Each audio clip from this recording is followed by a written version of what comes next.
Hello दोस्तों, स्वागत है आप लोग का हमारे चैनल एसएससी ड्रीम स्टडी पर। दोस्तों आज आपके एसएससी सीजीएल एग्जाम 2024 के 26 सितंबर के फर्स्ट शिफ्ट का एग्जाम खत्म हो चुका है और आज आपके बस 2 शिफ्टों के एग्जाम और एसएससी सीजीएल एग्जाम 2024 में बचे हैं, यानी 26 सितंबर के सेकंड शिफ्ट और थर्ड शिफ्ट। इसी तरह हम आपका एमटीएस का भी एनालिसिस अपने चैनल पर कराएंगे, इसलिए आप लोग चैनल को सब्सक्राइब कर लीजिए ताकि आपको जो एमटीएस के क्वेश्चन हैं वो मिल सकें।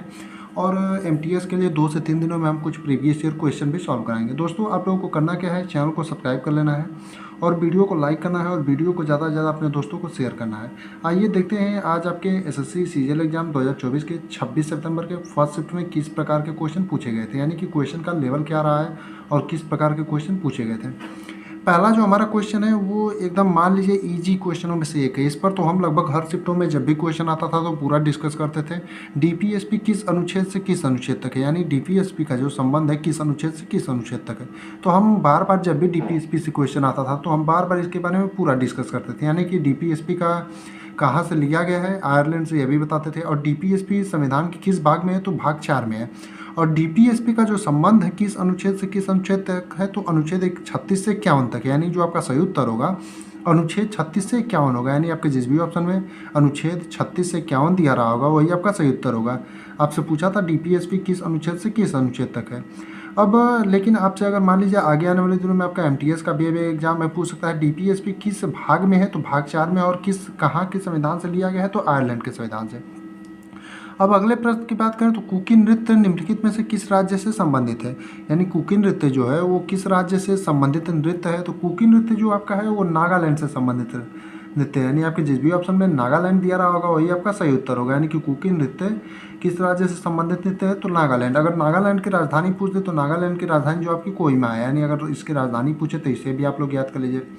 अगला है नाइटिंगेल ऑफ एशिया अवार्ड 1987 किसे मिला था, यानी नाइटिंगेल ऑफ एशिया अवार्ड जो होता है 1987 का वो किसे मिला था, ये क्वेश्चन आपसे पूछा था। इसमें हो क्या सकता है, थोड़ा मोड़ा क्वेश्चन का जो लैंग्वेज है इधर उधर हो सकता है, बाकी क्वेश्चन जो है आपके सेम रहेंगे। तो आप लोग लैंग्वेज में मत परेशान होइएगा, आप लोग कमेंट में ज़रूर बताइएगा क्वेश्चन कैसे कैसे पूछे गए थे, और बाकी जो भी क्वेश्चन बचे होंगे यानी इसके बाद तो वो भी आप लोग कमेंट में ज़रूर बताइएगा। तो क्वेश्चन है कि नाइटिंगेल ऑफ एशिया अवार्ड 1987 किसे मिला था। तो जो आपका नाइटिंगेल ऑफ एशिया अवार्ड 1987 है ये किसे मिला था, आशा भोसले को। यानी 1987 नाइटिंगेल ऑफ एशिया अवार्ड जो है आशा भोसले को मिला था। यानी आपके जिस भी ऑप्शन में आशा भोसले दिया रहा होगा वही आपका सही उत्तर होगा। यानी कि नाइटिंगेल ऑफ एशिया अवार्ड 1987 जो है किसे मिला था, तो आशा भोसले को मिला था। अगला क्वेश्चन है कि उपराष्ट्रपति किस भाग में, यानी उपराष्ट्रपति का संबंध संविधान के किस भाग से है, ऐसे भी करके पूछ सकता है। यानी कि लैंग्वेज थोड़ा मोड़ा इधर उधर हो सकता है लिखने में। तो हमने लिखा है उपराष्ट्रपति किस भाग में, यानी संविधान की किस भाग से संबंधित है, यानी उपराष्ट्रपति का संबंध संविधान के किस भाग से है। तो उपराष्ट्रपति का जो संबंध है संविधान के भाग 5 से है, यानी जो आपका सही उत्तर होगा भाग 5 होगा। यानी आपके जिस भी ऑप्शन में भाग 5 दिया रहा होगा वही आपका सही उत्तर होगा। यानी उपराष्ट्रपति का जो संबंध है वो संविधान के भाग 5 से है।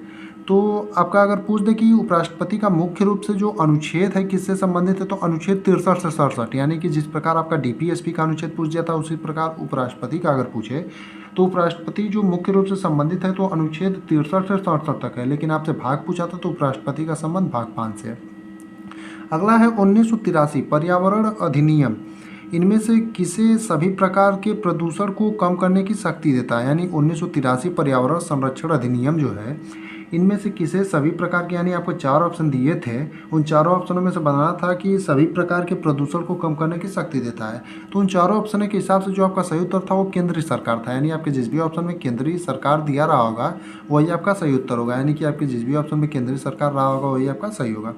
अगला है भारतीय संविधान का कौन सा भाग राज्य विधानमंडल से संबंधित है, यानी भारतीय संविधान का कौन सा भाग है जो राज्य के विधानमंडल से संबंधित है। तो भारतीय संविधान का जो आपका भाग 6 है वो राज्य के विधानमंडल से संबंधित है। यानी आपके जिस भी ऑप्शन में भाग 6 दिया रहा होगा वही आपका सही उत्तर होगा। यानी भारतीय संविधान का जो भाग 6 आपका होगा वही राज्य के विधानमंडल से संबंधित है। अगला यानी कि 7वां क्वेश्चन है किस सुल्तान ने कृषि की देखभाल के लिए एक अलग विभाग दीवाने अमीर कोही की स्थापना की। यानी वह कौन सा सुल्तान था जिसने कृषि की देखभाल के लिए एक अलग विभाग जिसका दीवाने कोही नाम था उसकी स्थापना की थी। तो जो आपका सही उत्तर होगा मोहम्मद बिन तुगलक होगा। यानी मोहम्मद बिन तुगलक वो सुल्तान था जिसने कृषि की देखभाल के लिए एक अलग विभाग जिसका नाम था दीवाने कोही उसकी स्थापना की थी। तो आपका जो सही उत्तर होगा मोहम्मद बिन तुगलक होगा। यानी आपके जिस भी ऑप्शन में मोहम्मद बिन तुगलक दिया रहा होगा वही आपका सही उत्तर होगा। अगला प्रश्न यानी कि 9वां प्रश्न है, बंगाल में एक वर्ष में कितने बार धान की फसल उगाई जाती है, यानी बंगाल में जो है एक वर्ष में कितने बार धान की फसल उगाई जाती है, ये क्वेश्चन आपसे पूछा था। तो जो बंगाल में एक वर्ष में धान की फसल उगाई जाती है वो 3 बार उगाई जाती है, यानी कि जो आपका सही उत्तर होगा 3 बार होगा, यानी बंगाल में एक वर्ष में धान की फसल 3 बार उगाई जाती है। अगला यानी कि 10वां प्रश्न है, गंडक किसकी सहायक नदी है, यानी गंडक नदी जो है वो किस नदी की सहायक नदी है, ये क्वेश्चन आपसे पूछा था। तो जो आपका गंडक है वो गंगा नदी की सहायक नदी है, यानी जो आपका सही उत्तर होगा कि गंडक किसकी सहायक नदी है, तो आपका गंगा नदी की सहायक नदी है। अगला क्वेश्चन है, एक रिपीटेड क्वेश्चन रहा है इसी साल आपके एसएससी सीजीएल एग्जाम के किसी शिफ्ट में किसी दिन पूछा गया था क्वेश्चन, हमें याद है अच्छे से, कि लोक रंग महोत्सव कहाँ मनाते हैं, यानी लोक रंग जो महोत्सव है किस राज्य में मनाते हैं या कहाँ पर मनाते हैं, ये क्वेश्चन आपसे पूछा था। तो जो आपका लोक रंग महोत्सव है वो आपका एमपी में मनाते हैं, यानी कि मध्य प्रदेश में मनाते हैं, यानी कि आपका जो सही उत्तर होगा मध्य प्रदेश होगा, यानी कि लोक रंग महोत्सव जो है वो मध्य प्रदेश में मनाते हैं। अगला क्वेश्चन भी बहुत ही नया क्वेश्चन नहीं है, बस एडेड कर दिया है आपका, C2H5OH या जब H2O से क्रिया करता है तो क्या बनता है, तो आपका CH3, माफ करिए C3 हमने लिख दिया यहाँ पर CH3 होगा, यानी कि CH3COOH बनता है, यानी कि जिसे एसिटिक अम्ल का आपका कल क्वेश्चन आया था वही एसिटिक अम्ल बनता है जब C2H5OH क्रिया करता है H2O से। इतने क्वेश्चन हमें मिले थे जिनका एनालिसिस हमने करा दिया है, बाकी आपका MTS का आने वाले दिनों में एनालिसिस हम इसी चैनल पर कराएंगे और CGL के 2 शिफ्ट बचे हैं उनका भी।